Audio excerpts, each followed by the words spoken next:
नमस्कार, आप देख रहे हैं यंग वार्ता न्यूज और मैं हूं आपके साथ अंकिता नेगी। आज कांग्रेस की सरकार ने अपना दूसरा बजट पेश किया है और विपक्ष लगातार सरकार को बजट में घेरने का पूरा प्रयास कर रहा है। नेता विपक्ष जयराम ठाकुर ने भी बजट को लेकर कांग्रेस सरकार को घेरा। जयराम ठाकुर ने कहा कि बजट में फिर से झूठ बोलने का प्रयत्न किया गया है, लेकिन अब इसमें कांग्रेस की सरकार सफल नहीं हो पाएगी। आगामी लोकसभा चुनाव नजदीक है और हिमाचल की जनता को भली भांति अवगत है कि उनके लिए क्या अच्छा है और क्या बुरा है। फिलहाल नेता विपक्ष जुड़ रहे हैं, क्या कुछ में कहते हैं जरा सुनिए।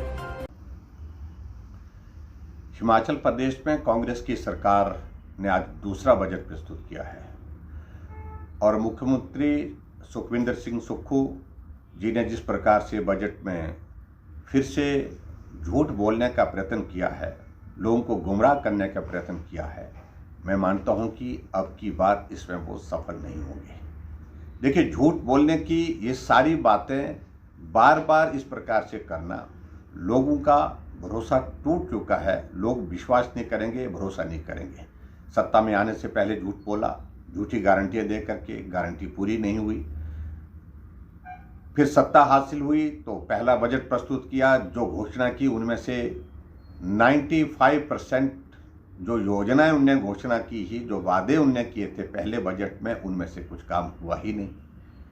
और उसके बाद अभी हाल ही में इस बजट में जो मुख्यमंत्री जी फिर से झूठ बोल करके लोगों को गुमराह करने की दिशा में प्रयत्न कर रहे हैं, क्योंकि उनको अच्छी तरह से मालूम है कि लोकसभा का चुनाव आने वाले समय में है, तो लोकसभा के चुनाव से पहले फिर झूठ बोल करके गुमराह किया जाए, तो मैं समझता हूं कि हिमाचल प्रदेश की जनता इसको सिरे से नकारेगी, सिरे से खारिज करेगी। सबसे बड़ी बात तो यही कहूँगा कि हिमाचल प्रदेश में इस बजट में किसी भी वर्ग के लिए कोई राहत नहीं है। कर्मचारियों की अगर बात कहते हैं, कर्मचारी हितैषी की बात उनने कही, अभी तक इस बजट में कोई उस बात का जिक्र नहीं है।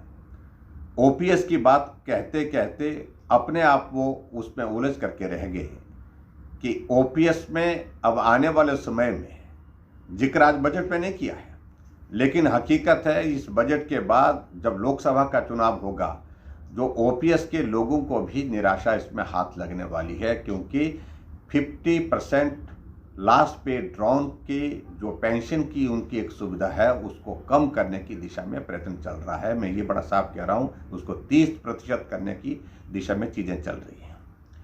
और दूसरी बात, क्या ये सत्य नहीं है कि जहाँ पूरा साल वो कोसते रहे हिमाचल प्रदेश में पूर्व सरकार को कि भारतीय जनता पार्टी की सरकार ने ऋण लिया।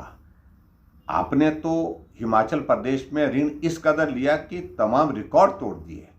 14 महीने में 14,000 करोड़ रुपए का ऋण लिया, जिसको खुद उन्होंने आज स्वीकार किया अपने बजट में, अपने बजट स्पीच में भी। इसके अलावा आगे बढ़ करके हम इस बात को अगर देखें, आज आप बहुत ज़्यादा कह रहे हैं कि एमएसपी हम आपने दूध के लिए सुनिश्चित कर दी।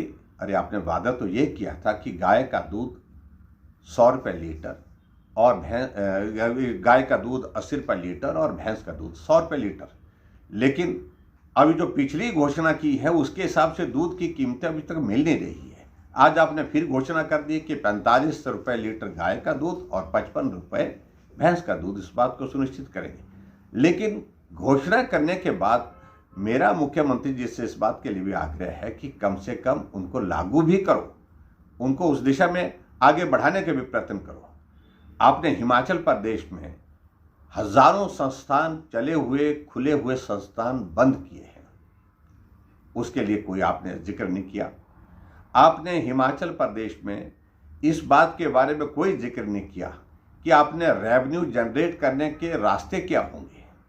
अब बातें तो कह रहे हैं आपकी, हमारा एक्साइज पॉलिसी के अंतर्गत हमारे हिमाचल प्रदेश में बहुत बड़ा इंक्रीज आ रहा है, लेकिन हकीकत क्या है? 10 और 11% की ग्रोथ तो हर साल पहले भी आती थी, अब की बार वो 12% तक आ गई है, 12% से ऊपर जा नहीं रही है। और ऐसी सूरत में लोगों को फिर झूठ बोलने की बात कर रहे हैं, तो मैं समझता हूँ कि ये उचित नहीं होगा। आपने फिर योजनाओं की शुरुआत की है, सुखाश्रय पहले शुरू की थी, उसमें भी लोगों के बीच में एक हास्य का विषय बना कि अपने नाम के साथ योजना जोड़ दी, और आज और योजनाओं का भी जिक्र किया है, और जिसमें आपने एक सुख आरोग्य योजना का जिक्र किया है, सुख शिक्षा योजना का जिक्र किया है। फिर अपने नाम के साथ योजनाओं का जिक्र करने से लोगों को उसका लाभ नहीं मिलता है जब तक योजनाएं लोगों तक पहुंचाने के लिए काम ना किया जाए। और इसके अलावा आपने कुछ वर्ग के लिए जो घोषणा की है, वो घोषणा मात्र इसलिए किए हैं कि ठीक इस बजट के बाद लोकसभा का चुनाव है, और लोकसभा के चुनाव आने की वजह से आपको लग रहा है कि अब लोगों को गुमराह करना चाहिए, लोगों को फिर से उस प्रकार से जिस प्रकार से आप सफल हो गए पहली बार हिमाचल प्रदेश में, पिछली बार झूठी गारंटी दे करके सरकार बनाने में। लेकिन मैं ये कहता हूँ कि भरोसा टूट चुका है, विश्वास टूट चुका है। अब बार बार झूठ बोल करके आप लोगों का विश्वास नहीं जीत सकते हैं। अब के बार आपको सारी चीज़ को लेकर के ये झेलना पड़ेगा।